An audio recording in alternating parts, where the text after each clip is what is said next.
All right, guys, welcome to Next Level Live. Thank you for jumping on. I really appreciate it. Mike, am I looking at the right camera? You are. One to my left. All right. Yes, it's hard. There's a lot of cameras in here. There's a lot going on in here. big production. Back in the day, we only had to use a cell phone. So I just had to look at you with a cell phone. Right. And that was the days of like Ustream.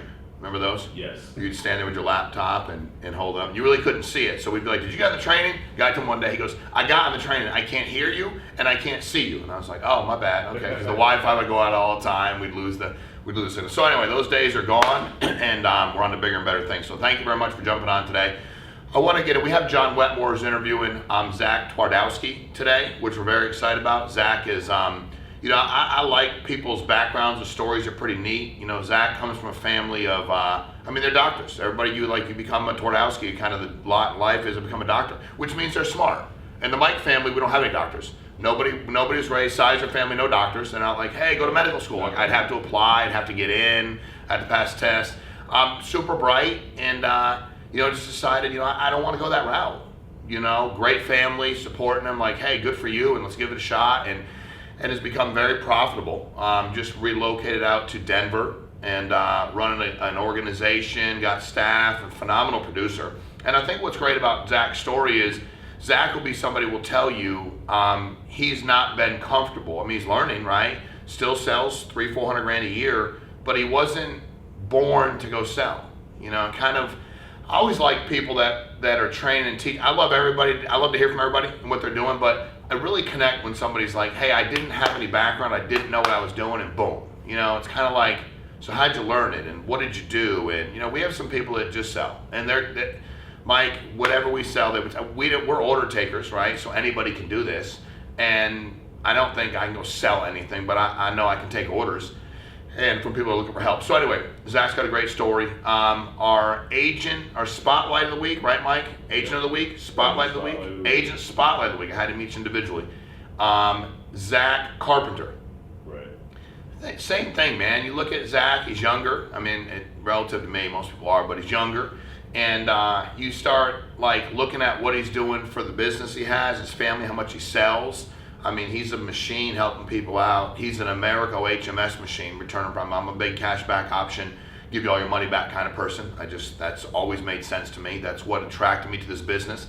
I had zero interest. I'd been approached multiple times for years about selling term life insurance. I had zero interest in selling. I just did. I just wasn't interested. But the minute in 2008, when a guy named Jim said, hey, it's return of premium, I was like, explain that part to me. When he did, it was lights out. That I had no problem with. That I understood, that I was excited about, that I wanted to help people out with. So a couple of things I want to get to. First of all, FFLtakeover.com convention, right? We're obviously, Mike, I think we're booking up pretty quick, so you want to make sure. Room rates are very reasonable. It's one of the reasons we moved the hotel last year. We did it at another venue last year, and they decided it went so good they wanted to charge more. So we're like, that's probably not going to work. They want to charge the agents more per night. Then they wanted to be sneaky on Saturday night and charge more. And we're like, we don't want to do that. Like, why do you have to do that? So we found a different location. Mike, have you been to where we're having this event? I have not. Planet Hollywood. Correct. Okay. I've been. Great place, great setup. I've been to the casino, but I've also been to other parts. So I've seen the casino a lot. But very amenable to all things we're doing. We're going to have a very large crowd. So very excited about that. Very excited about what we're going to put forward. We've been working on it. Every year we work on it, so it's not like it's magical that we're working on it in September. But I don't think we've been this far ahead and this excited about what we have to offer. We're really empowering the heck out of people, and that's what excites me. Being in California last week and listening to some of the people train and realize just how good they are. And I asked a couple of new agents. I really wanted to hear from them. And I'll share this with you because I really think it's important. I want to hear from them about what they thought about the training. Because if I ask, Andrew Taylor, he's been to all of them, he's very insightful, but it's not new to him. His perspective is, while he wants it to be vast, is probably more like he's heard so many things, he's got a million things going on in mind. I wanted to hear from a couple agents, brand new, that this whole world was new to them, and what did they take away? And I picked some people I thought were pretty sharp and just listened to them talk. And a couple of things that really struck me was, one of the things they talked a lot about was the humility of which most people, because by the way, not everybody's the same, with which most people trained.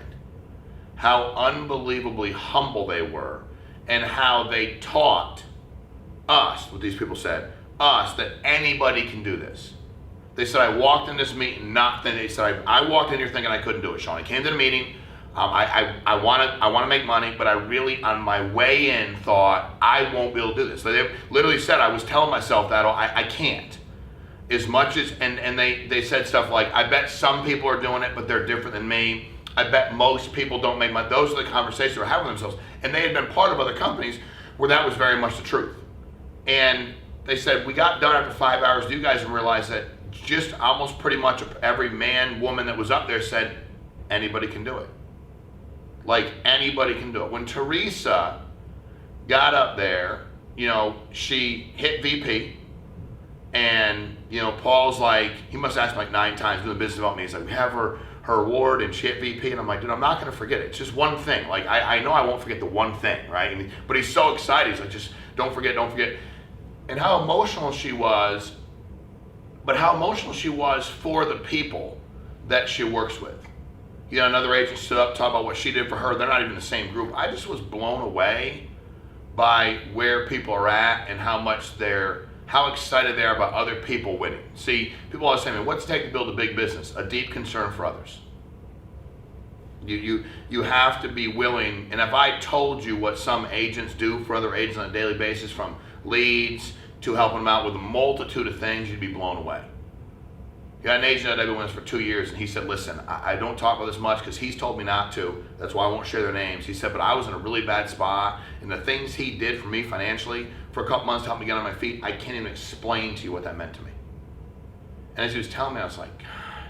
And I said to this agent that did that, I said, that was difficult. He's like, oh yeah, I told my wife, like, it wasn't like we had been around for 3 or 4 months, but I just knew we had the ability to help. So I think that when you start looking at the way we're doing this thing and the way we're building, and I think, Mike, we're working really hard on a couple messages. Yes, we believe we're the best option for everybody who's already selling life insurance. We do believe that. We think if you're a simplified issue life insurance agent, return of premium, cashback option, you'll have better training, better comp, better renewals, like no contract, and go over that. That's easy to me. But we've also really learned lately, and you'll see a lot more of this in our marketing, and for those of you that are watching that are not in this business, that the insurance industry is the best business we've seen. I'm 46. I've tried. If it can make you money and it involves being independent, I've probably tried it. And at the end of the day, some have been terribly bad, some were mediocre, some were okay. I've never seen anything like this. And the reason I've never seen anything like this is it doesn't discriminate. Every single other deal I did, I do believe somebody was going to make money eventually. This allows everybody to be in a level playing field. It doesn't matter, background, sales, not, education, none of that matters. Everybody can make a ton of money, be very successful, build a big business, be free, whatever it is that in what order motivates you, anybody can do this. So we have to do a better job educating people that are not in the life insurance business. Like when I think about Eric Schmidt was already making money. It wasn't, hey Eric, you need to find a way to make money. He's already making $250,000 a year.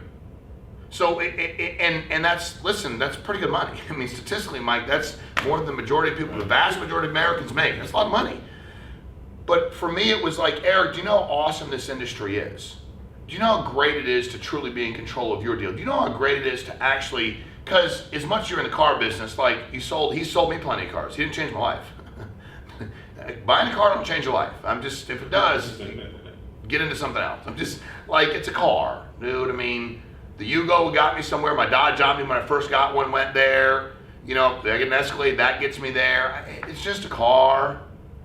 But to get somebody to understand, and when I see him on Facebook with his pictures with people and smiling with clients, when you're truly out there making a difference, and then you're getting rewarded for it, and then you have control of your time. You know, if you were to ask me what's the most motivating picture I've seen him post, it's not been of the sales, Mike. It's not been of the money either. It's been of him participating in his son's football, his first year in high school. Because Eric will tell you that when you work 6-7 days a week, you miss a lot. And now he doesn't have to. You know, that's a big deal.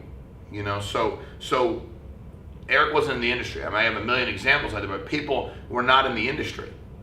What we need to get people to understand who aren't in this industry is how unfreaking believable this industry is. Because it is. I mean, Zac, I asked when I was asking, like he'll be talking, right, Twardowski, what was the biggest motivator for you? And he was like, A, I wanted to do something I liked. I just didn't think I was going to be inspired, you know, that other path for me. But I also didn't want my income to be like, I didn't want a ceiling on it. And also the people in my family, they work 6-7 days a week. And they have to. And they have to survive, to live the way that they're used to living. And I didn't want to do that. So I think and that's where the rubber meets the road, if you will, where you have to give up on this idea of, you know, it doesn't matter what everybody else thinks. At the end of the day, nobody's judgment matters because nobody has the right to judge you. And that's still the single biggest thing that holds them back. It holds them back as it pertains to sales. They get worried about what to say, what not to say. I've never worried about a client judging me if I was trying to help them. I never worried about poking fun at myself. I never worried about a prospective agent judging me if I was trying to help him or her. I never worried about it once. You have no right to judge me. I have no right to judge you. So it never bothered me. It never entered into my thought process when I was dialing you. Because number one, you actually asked me for help, so it was the easiest thing I've ever done in my life. And take perspective. And before I bring on John, last thing I'll say is this.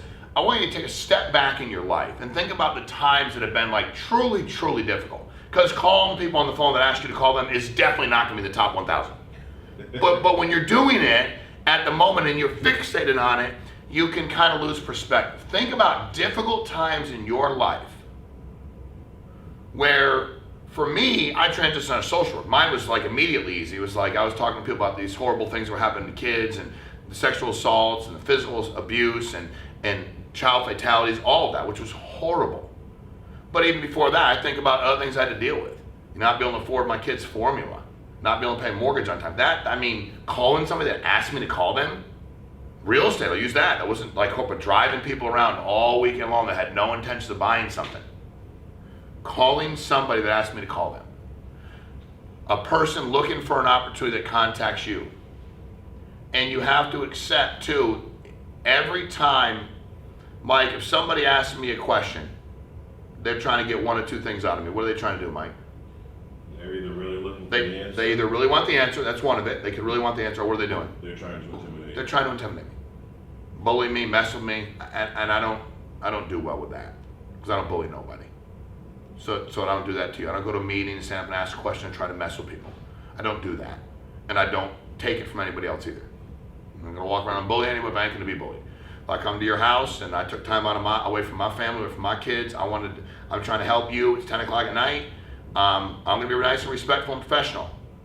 But you're not going to treat me like you wouldn't treat him. I can leave. I'm here to help. I'm not here to be walked on.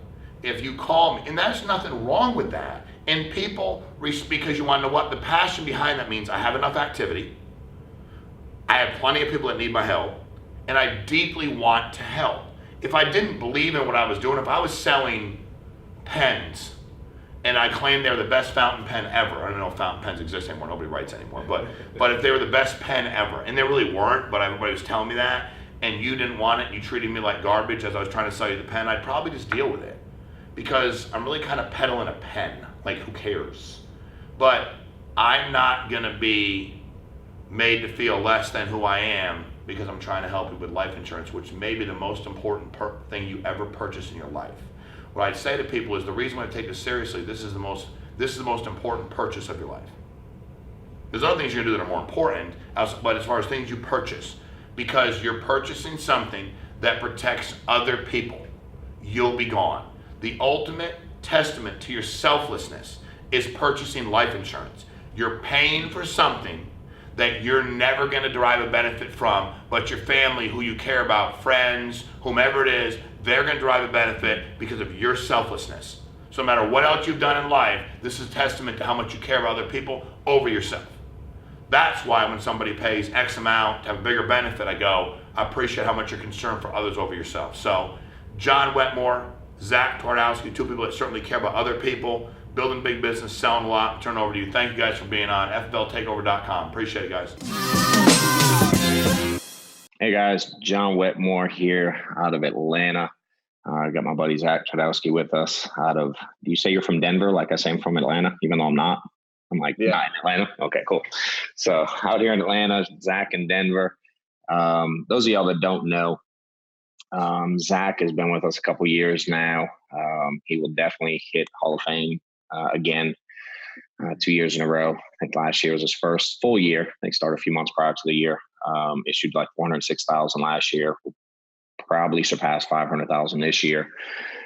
So we're gonna go through about 45 minutes with you guys and go over some of the stuff he's doing to grow, not only as an agent selling and making great money that way, but he's doing some building and hit VPs, kind of hovering around that VP range. Hit VP once or twice in the last couple months, and continuing to hire and grow. And a lot of people are dying to know what you're doing out there, man. So I figure we'd get on here and answer some of those questions. I put some together over here, but if you want to do a quick little intro, say hi, and we'll get rolling, man. Cool. Yeah, I appreciate it. Appreciate you having me on these calls. As always, I love getting on. It's still sort of surreal. I remember sitting on these calls and being like, maybe one day I'll train, but I didn't really ever see it. Right? It's cool now to be able to give back, and people are like listening to what I had to say when I was, dying to hear what people say on these calls. So it's really cool to see that transition now. Yeah. And I guess it's a testament anyone could do this, because you remember early on how bad I was at this and how long it took me to sort of start figuring things out. So I do remember, and again, it's cool. Everything Sean's put together has allowed us to do what we're doing and gain for you. You gain knowledge a lot quicker than I did. And you're definitely smarter and have a, shorter learning curve. So it worked out, you know what I mean? But it's, hey, without everything, the way we have it put together and everybody else that's helping towards this thing, none of us are where we're at, which is why we enjoy giving back so much. And also understand, like, we made it through. We're going like, this thing's really easy once you figure it out, So let's roll through some things, dude. I put together some questions, or actually I asked some people some questions, kind of took the ones that were the most common. A lot of them obviously surrounded around getting started, kind of schedule. So we're obviously, if you've been around here for a minute, you know the traditional schedule most of us run, but there's a lot of new people on this call, man. We're hiring new people every day, every week. So we're really going to spend some time right now talking to them. And if you want to kind of narrow down, schedule, and obviously we'll flow into lead flow, which without leads, you don't have a schedule anyway. So kind of tied those two together, but kind of run through schedule first. And I'll ask some questions, of course, the importance of it and sticking to it and all that jazz. If you take a few minutes to go through what you do there. Yeah. So now that I've been traveling less, I moved to Denver. Some of my mortgage areas I gave away, so I've been running mostly like just right around here. And my goal is still 30 appointments a week, but now instead of it being, flying to go to Cincinnati or Indianapolis to go run mortgage leads, I run 90% Facebook leads just local here, which is cool because now I have a real schedule. I always was intentional about my schedule and had to shift it every single week. And it took a lot more planning, but now I just do the same thing every week, it's kind of getting into a groove a little bit, which I like. So Monday, dial, run Tuesday, Wednesday. My goal is minimum 15 appointments for those 2 days. And then again, Thursday, dial, run Friday, Saturday, and again, 15 appointments for those 2 days. If it ends up being 18, that's great, but minimum 15 is what I'm going for. Yeah. So 30 every single week.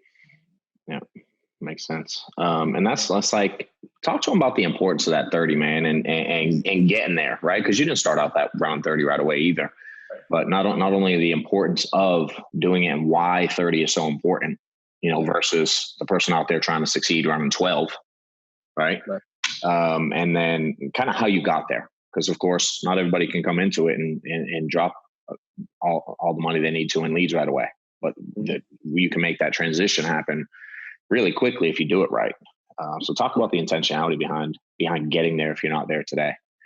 Yeah. So early on, what I did is I took a lot of old leads that Josh had in South Carolina in like one small county, like all his old leads from like whenever you guys started the company, basically like 2014 or 2015. And I ran those for a while. And I wasn't running 30 right away, but I pretty much always ran at least 20, And then once I ran 20 for a couple of weeks and was able to generate maybe a month or so and able to generate cash flow, I just put all of it back into leads. Yeah. And honestly, I think today the amount of money that I have in my personal account is probably the same as when I started, because I just pulled my money into my business account. And just allows me to be super aggressive with leads and hiring, have an office, have staff, stuff like that. But I always, from the very beginning, have gotten money paid into that account, and then just paid myself the bare minimum I need for rent, car, whatever, that sort of stuff. So that allowed me to get to 20 to 30 really quickly, because I was intentional about keeping enough money just for leads and didn't really change how I was living right away. Yeah, makes sense. Yeah, I know that's like, I think one of the biggest mistakes that new agents make is even when they start making the money at the beginning, you know, they go out and even if they manage to run 15 appointments and maybe they make $1,500, $2,000, whatever it is, they spend it or catch up bills, or, you know what I mean? They're like, I have to pay my rent. I'm like, I hear you, but without leads, you have no income ever. Right. Does it make sense? And it's like, you have to, you know, you look at this thing like a storefront. You bring money in, you can go and spend it on your rent, or you can spend it on new stuff to buy for your storefront. If you don't buy stuff for your storefront, you got to lock it the next day. You know what I mean? Now you have no more income. So leads, a lot of people, I think, make the mistake of looking at leads as an expense. And I just look at it as like a request for future deposits. You know what I mean? You gotta put the work in the middle.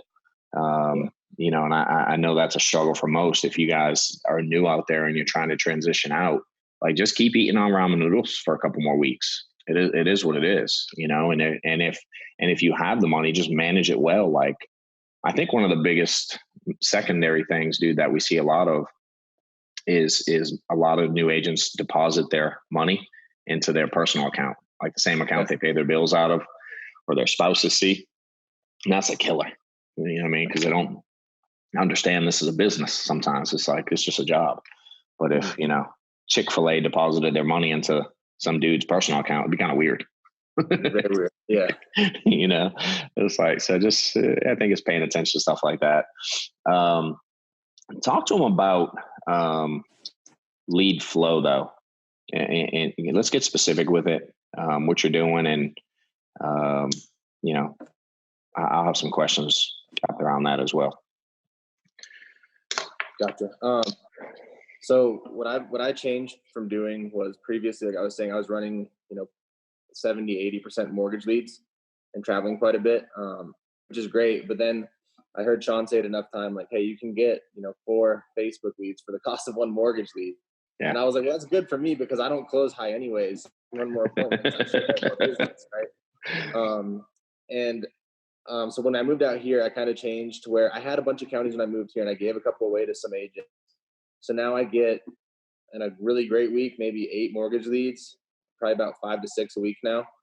And then, you know, around that, I try to get about 35 Facebook leads for every Monday. I want to have about 35 Facebook leads to dial through.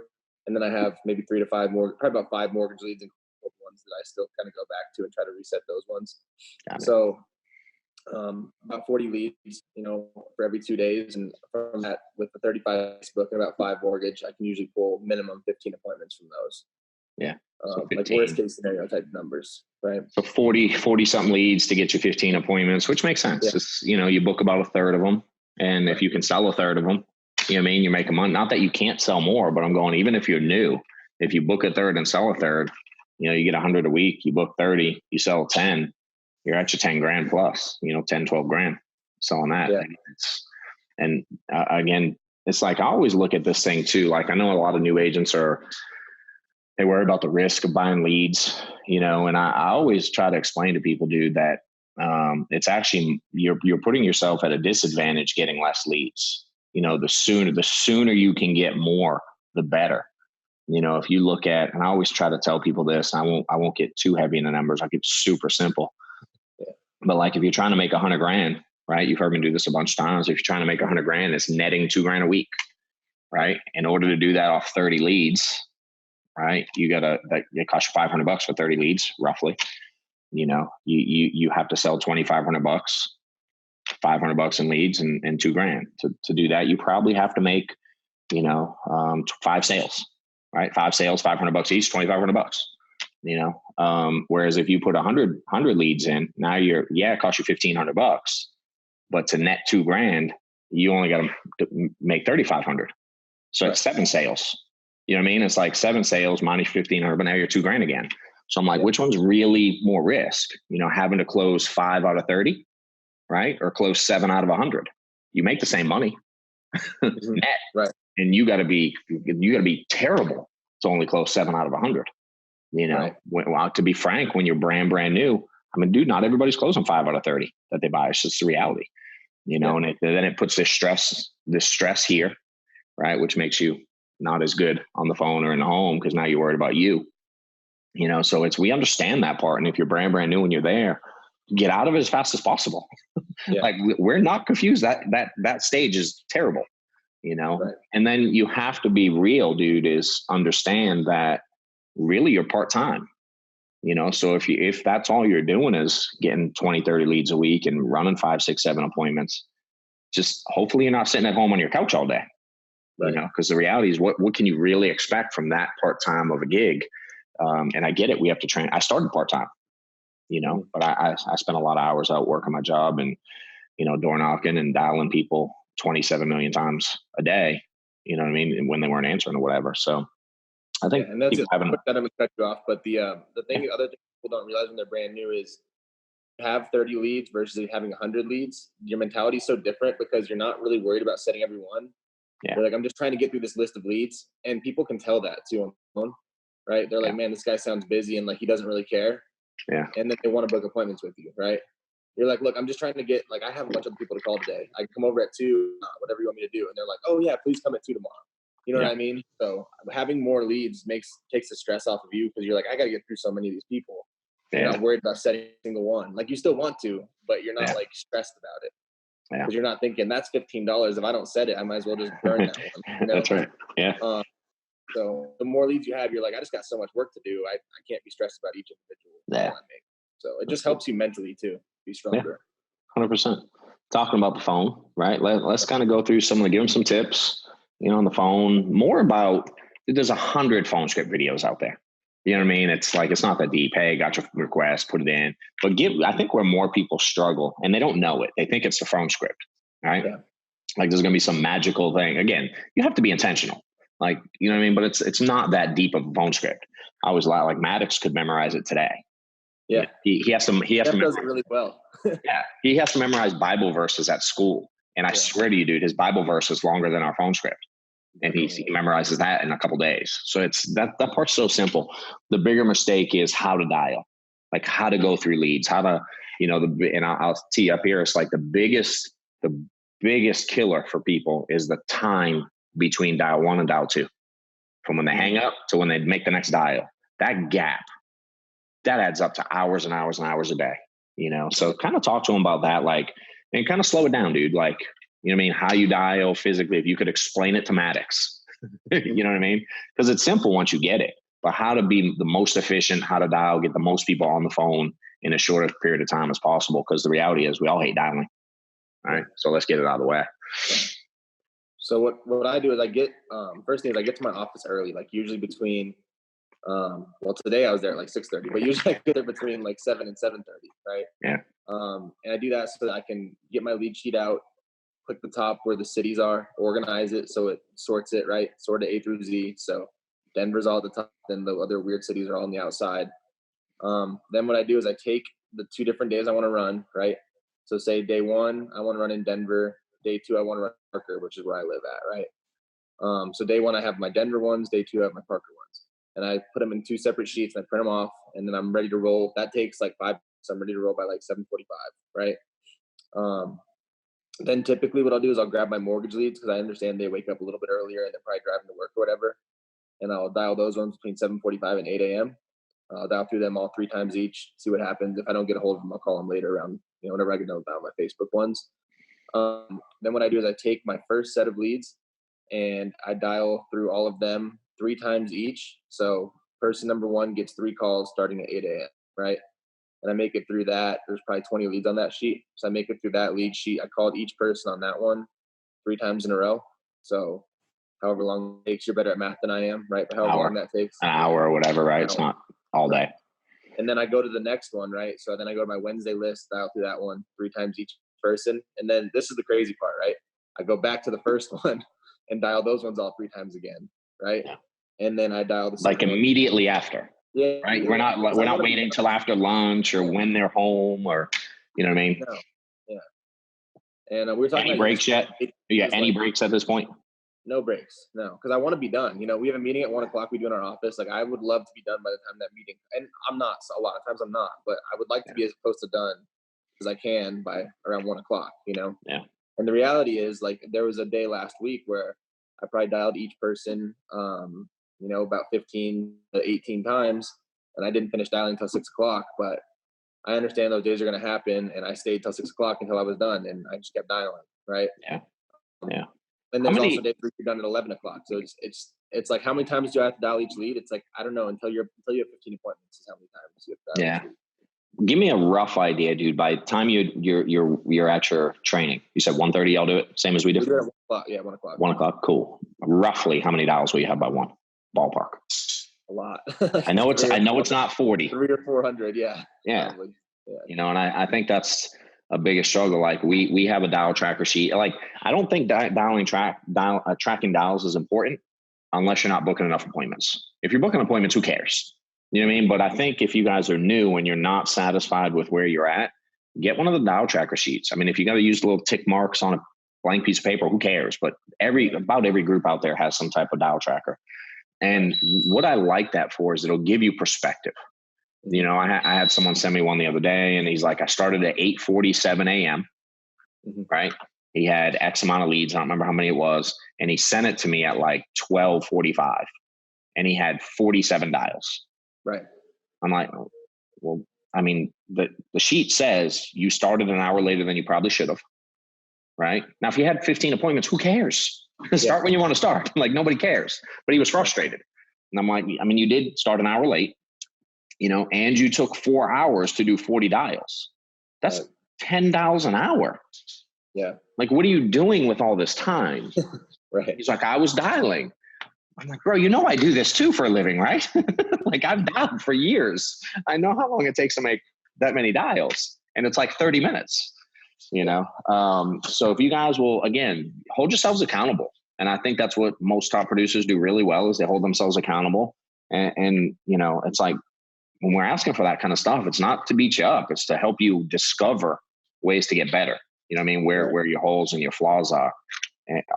And you've always done that really well, Zach, is figuring out, you know, what it is that you can improve upon, and you try to do it quickly. Yeah. So the dial thing, like, I want to be done. And it's like, if you jump into like 50-degree water, but you start doing it, like, tip your toe in and then like work it hurts a lot more, right? Or if you rip a Band-Aid off slow. Yeah. Same way, I'm like, how quick can I get this done? Yeah. And I don't want to do it all day, because I'm not like weird and love dialing. I don't like it either. Yeah. But I don't want to do it all day. That's the weird thing I find so weird, is like, people like, I hate dialing, and they drag it out all day. Yeah. Like, that's like, if you like, just, I don't know, you're torturing yourself. Why? Yeah. Yeah. You know, I like the pool thing. It's like you watch some people get in the pool, and it takes them 47 minutes to get in the water. And they look like they're dying the whole time, right? Yeah. Yeah. That's my wife, Steph. She'll go to get in, and it's like me, Maddox, and the kids, we just like cannonball in, and it's like, oh, it's not that cold. You know, when we're about done, she's like, oh, it's not that cold. I'm like, I know, you just got in though. You spent 45 minutes saying how cold it was. It's like it hits your waist and it's a rat. You're like, oh my God. Yeah. You know, it's so it but we've done that. That's how we know you're doing it. I did it too. I'm the guy that quit the first time he dialed. Like, I got you. You know what I mean? And all we're trying to do is save you guys the pain, you know, in many ways that we suffered, try to get you guys doing it quicker than we did. One other thing I will say on dials real quick is the other thing I started doing recently, which like this year, which has helped me, is when I finish up like booking a day up, before I'm like, all right, I got 15 appointments, I'm out. I look at that day and I'm like, hey, like the Vegas odds thing, right? Like, hey, if Vegas is betting on me to make like a good amount of money tomorrow, like, where do they have me at on this day? Yeah. If I look at it and I'm like, Vegas doesn't think I'm going to make any money, I sit there and dial a couple more times and set a few more appointments in there. Meaning, if you got 6 appointments in 2 days, right? What are Vegas's odds versus if you had 15 in 2 days?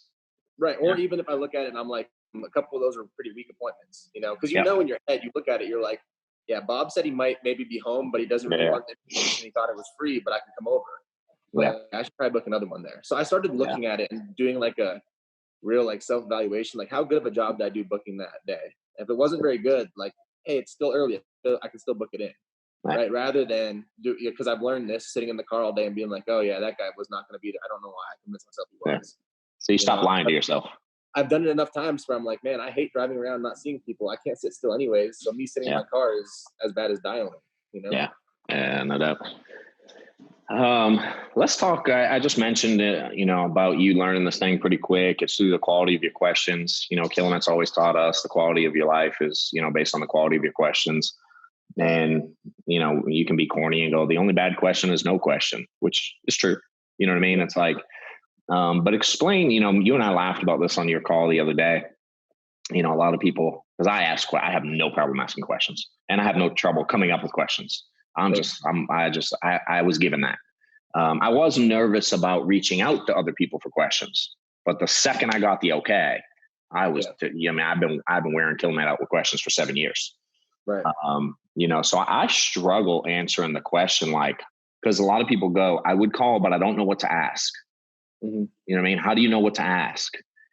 Dude, I struggle answering that because I'm like, I always know what to ask because I know I'm really bad at stuff. So I just ask how to get better, how to get where I want to go, how to, you know, so I don't answer that well. You answered it pretty good the other day when we were talking. Mm-hmm. It kind of see you when you thought about it, you're like, this is a hard one to answer because you're naturally curious about stuff. But talk to them about that, like you know what I mean? What you've done, how you come up with questions, you know what I mean? What makes you reach out? Just kind of cover that for a few minutes. Be awesome. I think a lot more people would get a lot better quicker if they got better at just putting themselves out there. Yeah. So I think the first thing and it wasn't easy for me in the beginning, is like, we're prideful, like we're salespeople. We have big egos. So sometimes it's hard to be like, hey, that person's better than me. I want to know what they're doing. Or even that person does this part of the business better than me. Like, I want to know what they're doing and how they're doing it. So I think that's hard for people. But if you realize the only reason, like by asking them, you're going to make yourself more money, then it's like, okay, I can justify it, right? I'm like, okay, it's going to make me more money. Like, I'm good. It doesn't bother my ego. The other thing is I've always had like very specific goals for where I wanted to get to. Like, I remember we were talking about it on the call the other day. I was stuck for a long time at like the 25 to 30 type range. And I was like, man, what do I need to do? And but I knew like I wanted to get to 30,000 so bad. So you broke it down for me, like, hey, like, you know, do we have enough leads? We go through like leads. I ask you a lot of questions on my lead flow, right? Like, okay, that part's good. Like, are you dialing enough? Like, yeah, we went through dialing enough. Are you making sure your people are going to be there for appointments? So we work on tie downs, right? And then I'm in the home. Hey, I'm not closing this particular demographic, or, you know, I'm not closing when people give me this section. And it allowed me to ask you a lot of questions and other people a lot of questions about what they do in the home to prevent objections, to overcome certain objections. But I always had like very specific goals, which made it really easy to ask questions to get there, you know? Yeah. And I knew, and you guys all simplified the business for me, where it was like, hey, it can only be this or this. So then I can ask questions about the specific part, right? Like, okay, I know I'm dialing enough. I know I got the leads. My in-home is terrible. Can we fix it? You know, I did this, you know, what do I do different? And then the thing is, when you told me, hey, I say this where you say this, I didn't say, no, John, I already did that. You know, I said, okay, I'll try that next time. You know? Because I know you and I both struggle with that with newer agents sometimes. Like, no, I did that already. But I just tried to check my ego when I was asking you questions, because I'm like, he's spending time with me. You know, can I check my ego and just do what he's telling me to do? Yeah. Because even if I said the same general thing that you told me to say, I learned from you and other people that one different word, like one specific word, can change the whole outcome of the appointment, right? Yeah. So even if I thought I did it correctly and you're like, say this instead of that, I wasn't like, got it, I already did that. I'm like, okay, so I got to change this one particular word, this one particular emphasis on, or how I say this one. Yeah. And you were, and it's just your questions were always clarifying, you know, and I think a lot of people struggle with saying that they were wrong with something, you know what I mean? That's why most people go out. That's what I said. It's like, I mean, if that's what you said, you'd be selling 10 grand a week. You know what I mean? Like, it is what it is. Like, it's okay to be wrong. And, you know, I come from the corporate environment. You've never dealt with that, of course. And a lot of people haven't. Killiman struggles understanding it too. But in the corporate world, man, you're not allowed to really ask questions, or it's not encouraged. You're supposed to know your job and know what to do and figure it out. And that's how you're raised in corporate America. I definitely was. I've never been in a corporate environment. I know there's some, variations, of course, but if I generalized, it's much more of a situation where a lot of people don't want to help you get to their level because that means you can take their job. Right. You know what I'm saying? And here everybody's like, I'm like, please take my job. Please do my job. come do it. For the love of God. Come on. It's, so I think if you understand that, you know what I mean? Like, and we don't just say this to say it. And if you really start to understand that everyone that's been on a training call, if you think they're further ahead than you, which maybe they are within this process, they got help. We all got help. I didn't get here myself, like because of me. I brought work ethic. You know what I mean? I brought that. You know what I'm saying? Nobody had to give me that part. I it wasn't always perfect, but I was willing to do whatever. So I think that's where when you ask good questions combined with work ethic and understanding that your questions are meant to find out what you could improve upon, what you can do better. Like, why not? Be like a kid, kids are really curious. Get Maddox in a room. He'll ask you a question and you'll answer it and he'll follow it up with 17 straight whys. Yeah. Why, Daddy? Why? Like, we got to go to the grocery store. Why? Because we have no food. Why? Because we ate it. Why? Because we were hungry. Why? And I'm like, you know what I mean? He's curious and curious and he just wants to know more. Cool. Anything else on that you want to touch on? I definitely want to get into some in-home stuff if you don't got anything else there. Yeah, I think if people would just like make sure they have very specific goals.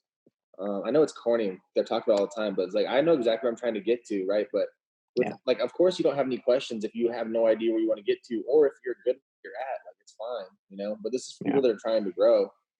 So if you have like specific, like, hey, I want to be a 40K producer and hit VP and do $150,000 a month, then you your manager and ask what it takes to do those things. And then you'll have questions about how to get each little step. So I think if everyone could do that, then they'll make their lives a lot easier. Yeah, 100%, dude. Love it. Let's, we got two things to cover. We got 20 minutes left or so. Want to do some in-home stuff. And then kind of the last one was, and I'll just so you can start thinking about what you're talking is hiring while running, how you do both, what you do there. But let's touch on in-home. Whatever you want there, dude. I'll let you, I'll stay out of the way, let it rip, whatever you want to give them on in-home. Any insight, questions that you ask. One of the questions was questions you ask to uncover their why. You know what I mean? Like how you get there. You're really good at asking questions. So I think if you can touch on that, it'd be a home run. But anything else you want to give on in-home, take it away from 10 or 15 minutes on that. It'd be great. Yeah. So I'll just cover final expense in-home because there's so many good, like Frank and Linda, and there's so many good mortgage ones you can find. That'll be a lot better than anything I would share. So, but that's the other thing, know your place, right? But I can share some stuff on final expense because I've started running it so much more. This would be like sort of on how you get bigger premiums out of final expense appointments and how you truly serve these clients, right? So, the first thing I do is I always use a financial inventory, like the same one as the mortgage appointments, right? I like it. It's professional. I think it's helpful. I've heard it from veteran agents. They're like, well, I know all the questions on. I'm like, yeah, I'm not an idiot. I know the questions on it too, but it shows a lot of structure and it allows you to have, like, if people get off track, you can get to it and come back to it. So it's not that I'm not an idiot. I know what the questions are too, but it's good to have it. It's professional and it lets people, know you're a professional, you're there to do a job. Right. So that's one. And I also use the, Eric Schmidt trained on it, but I use the, I guess it's called the credibility worksheet where it has all of our different carriers on there. We do. So the first thing I do when I sit there is I pull that out. I'm like, hey, I work with Family First Life. Here's all the carriers we work with. I'm sure you recognize a few of them, right? They'll all nod. Okay, cool. So obviously I'm here to help you out with final expenses. Just so you know, I do mortgage protection, retirement income planning too. So if that stuff comes up later, we can definitely handle it. Okay. And then I pull out the financial inventory sheet and I'm like, hey, this is our client suitability worksheet. What this is going to allow us to do today is to go through, shop around for you and figure out what you'd be eligible for. Once we finish with this sheet, we're going to submit an application for coverage to make sure that the carrier will be able to approve you, because I would probably approve everyone, but they have to be the one to make the final decision. Okay. And then they're like, okay, sounds good. And then I explain a little deeper. So there's a couple financial questions, a couple health questions, and a couple questions about any current insurance you have already. Sound good? And then once they say sounds good, it gives you kind of free reign to ask them whatever you want to ask them. Then before I jump into the financial inventory sheet, I'm like, so did you guys just sort of, wake up yesterday and realize you needed some final expense coverage, John, or did you have someone, someone related to you or a friend or family pass away recently to kind of open your eyes to it? And whichever way they go with it is fine. If they're like, no, I just realized I needed it, be like, got it. So you're ready to be done procrastinating with this today then, right? And they'll be like, yeah, I am.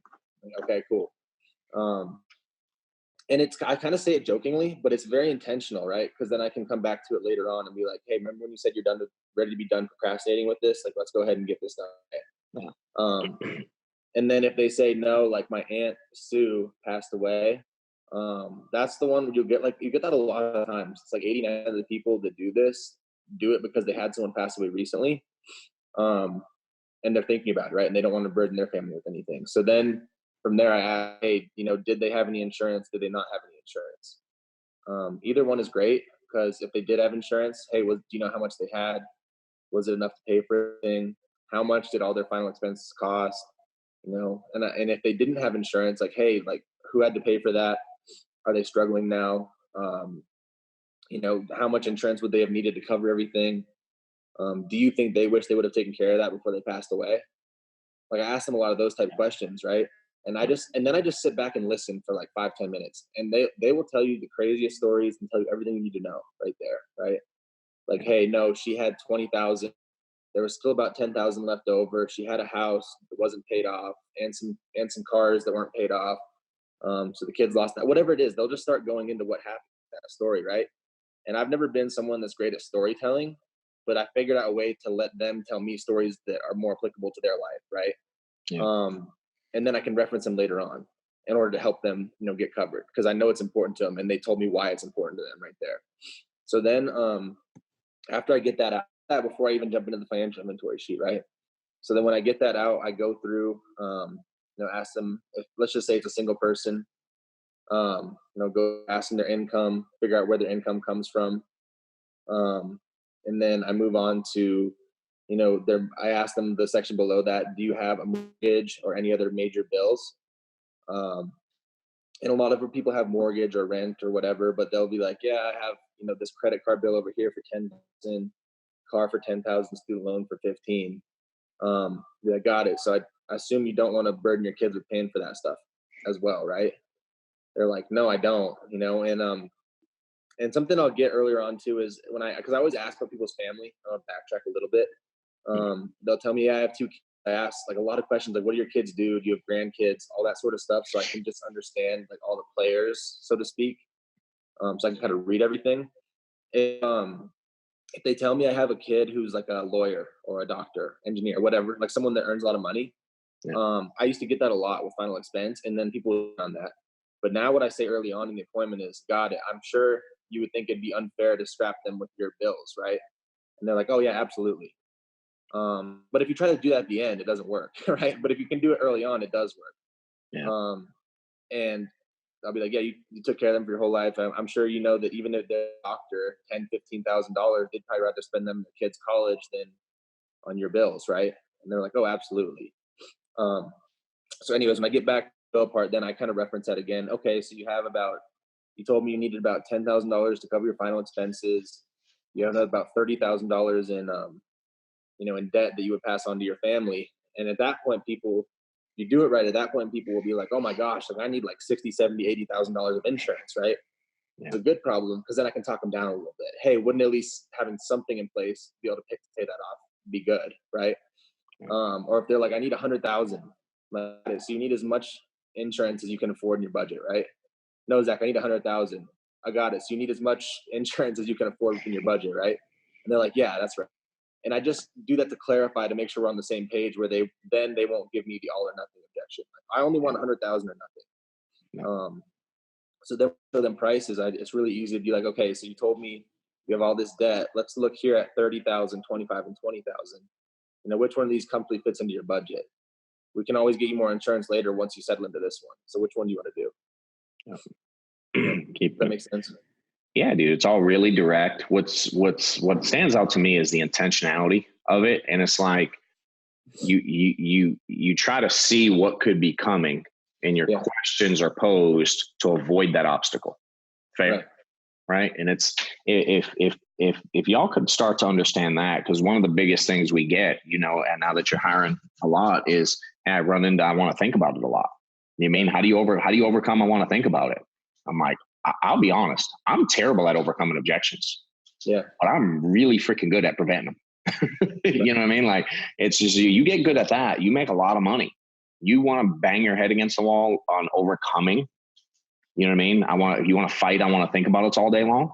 This thing gets brutal, and I always like to explain, if it's way easier to prevent the stuff than fight for it after. And like you said, if you're saying, what's funny is a lot of new agents will say the stuff, but they won't say it until after they show pricing and they're told no. Right. Well, now you look like a schmuck sales guy. Yeah. I mean, whereas if you say it beforehand or ask the questions beforehand and get those, emotional type conversations going beforehand, now you're just trying to figure out if there's something that will fit their situation. Right. You do it after pricing, and it's you literally, you come off and you sound desperate. It just gives a totally different vibe to the appointment.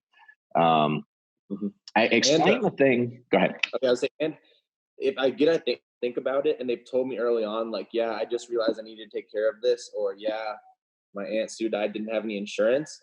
Like, if you I want to think about it, and you have nothing to stand on, you're done, right? But if I want to think about it, and they tell me all this stuff, be like, all right, Bob, you told me that your Aunt Sue left her kids with $20,000 of coverage of debt after she had insurance.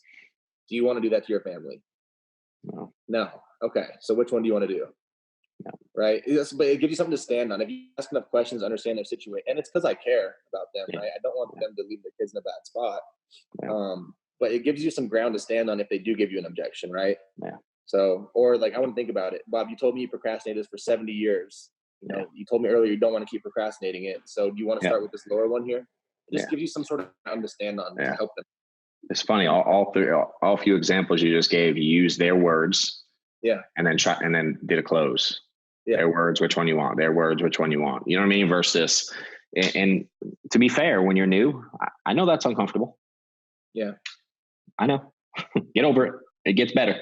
You know what I mean? It's, for me, it's like, it's more uncomfortable to live broke and not help people and leave people with no insurance. And you know what I mean? It's like, imagine how uncomfortable their family is because you wouldn't push.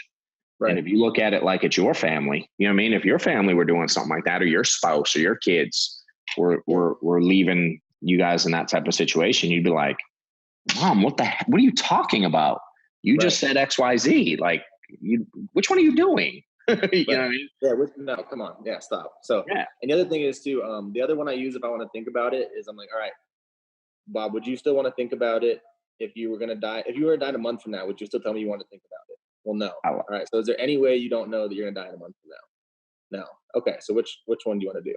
Yeah. And I just try to be very direct with them. And it comes from, I know I sent you the voicemail, but I've gotten the voicemail from the daughter that found my card from, and I want to think about it. And it was an old, tough military guy, and I could have pushed more, but we had good rapport. I was a little friendly with him. Said, hey, I really like you. I want to think about it. Let's get back in a week. And then his daughter called me about a week later and was like, hey, my dad died. He was totally healthy. He died. Does he have insurance with you? And I had to tell her no. So even you don't have a story like that, I mean, just think about that one. And it sucks. It's a really bad feeling, for me to have to have been like, man, I didn't help him when I should have. So, yeah. And it's like you said, the stories, man, it's getting those stories out that make this thing easy. That's where the sale's made. The sale's not made when you show pricing at all. I mean, that's a formality. It's just something you gotta do, and I always try to explain to people, like when they call, because one of the most common things are like, can you help me with this appointment?